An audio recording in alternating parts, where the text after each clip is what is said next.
Hello, my name is John Dexter and welcome. Today I want to talk to you a little bit about a variable ND filter.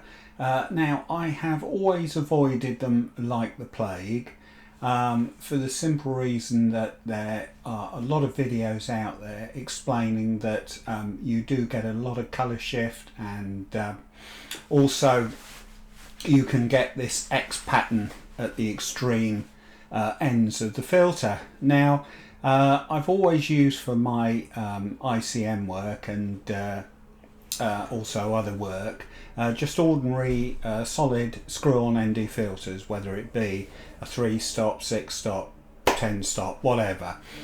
Now I did actually buy a 55mm 1.2 pre-AI lens the other week, and I was finding that fitted to my Nikon DF on a 1.2 the DF only goes up to 4,000th of a second, and I was finding that there was just way too much light coming in, and it was underexposing all the time. So I thought, if I'm out with this lens and I've got sort of varying compositions I'm taking at 1.2, or the light keeps changing at 1.2, I really don't want to have to keep changing the ND filter on it. So I thought I would look into a variable ND. Now, as I said at the beginning, I've always avoided them like the plague. But I might add that all my filters are B+W filters, which are arguably some of the best filters you can get. And I was sort of watching some reviews on different filters, and I thought, oh, to hell with it, I will bite the bullet and get one. Because I really didn't want to keep changing the filters, and I thought, well, if I'm getting a color cast, you know, nothing that can't be sort of corrected in post, and then for my sort of work, which is abstract anyway, I usually manipulate the colors to quite some extreme anyhow, so I thought that's really not going to be a big deal. The only thing I was a little bit concerned about is this X pattern that they say you get at the extreme end of the variable ND.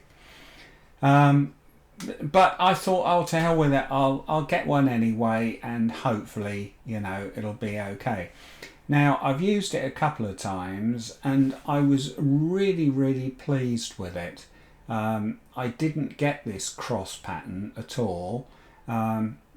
Yes, there is a bit of a colour shift, which I'm going to run through with you in a minute, but as I say, nothing that can't be altered in post anyway.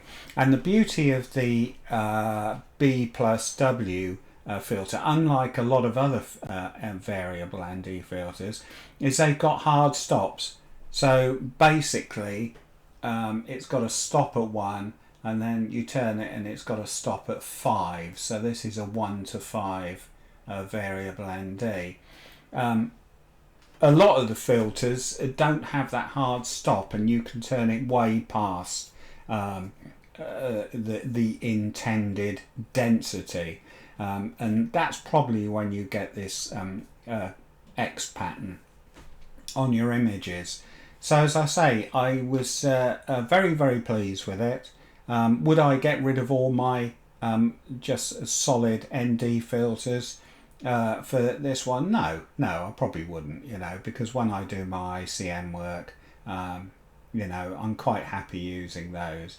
But for this purpose, on the 55mm 1.2, it's so easy, because, you know, if you find that there's too much light coming in, you can easily just twist it just a little bit, or a little bit more, or a little bit more, or a bit less. It's just so convenient for that sort of work. So what I'm going to do now is I've taken some images. I took an image without the filter, and I took images through from 1 to 5, and we're going to have a look at them. And I'm really basically not going to say whether you know, they're good or bad. I shall leave that decision up to you, and whether you think the colour cast, which there is a slight colour cast, is insurmountable, or whether you can just tweak it in post anyway. So let's have a look at these images. So we have 6 images here. They were all taken in aperture priority because I wanted to keep them as even as I could, so I let the camera decide the shutter speed basically. They were taken on an aperture setting of f8, and they are all raw files. Now the first one is without any filter at all, and then we have 1 stop, 2 stop, 3 stop, 4 stop and 5 stop. So comparing these images, I was a little bit surprised that the 1 stop had such shift, not only in colour but in sort of contrast as well, which did surprise me a little bit. And then we have 2 stop, which actually 2 and 3 seem to definitely be better than a 1 stop. There's not a great deal of difference between the one without a filter and 2 and 3. Probably a little bit on the darker side, although 3 I've seemed to have lost a little bit of contrast in the trees there. 4 stop seems to be getting a little bit of magenta to it, and 5 stop, which is the maximum that this filter will go to, has got quite a lot of magenta in there, and you can especially see it in the clouds and the trees. Yeah, there is definitely a variation in colour, and there is a variation in contrast, but to be perfectly honest, you're going to expect this with any filter. Even the solid NDs do give it a certain colour shift.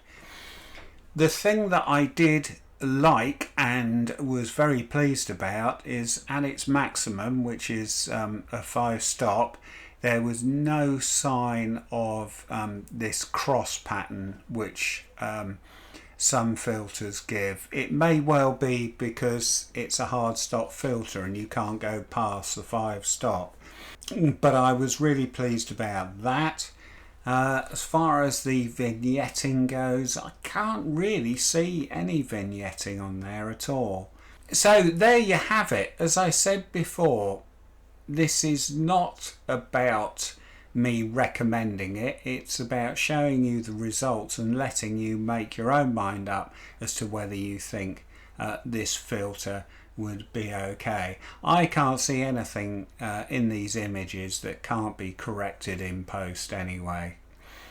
Would I get rid of all my solid ND filters and just use a variable? No, definitely not. For the purpose in which I purchased it for, which was for the 55mm 1.2, it's absolutely ideal and saves me a lot of faffing around changing filters. So I would keep it for that, but I certainly wouldn't change all my solid ND filters for this variable one. Yeah, something I would recommend if you are thinking about getting one of these filters is have a look at all your lenses, pick out the largest filter size that is needed, and get a variable ND 1 or maybe 2 sizes larger, and use step down rings.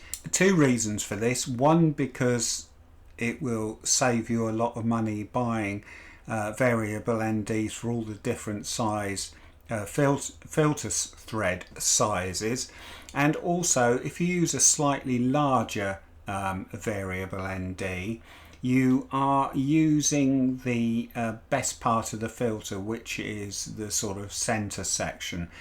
So you're not using the extreme edges. So that would be my recommendation to you if you do decide to get one. So I hope this has been helpful, showing you these results. If you're thinking about buying one of these, it might either persuade you that it's not for you, or it might persuade you that it is. That choice is yours. So yeah, that's pretty much about it. I can't think of anything else to say about these images because you can see them for yourself and you can see the difference. So until the next time, this is John Dexter saying thanks very much for watching and bye for now.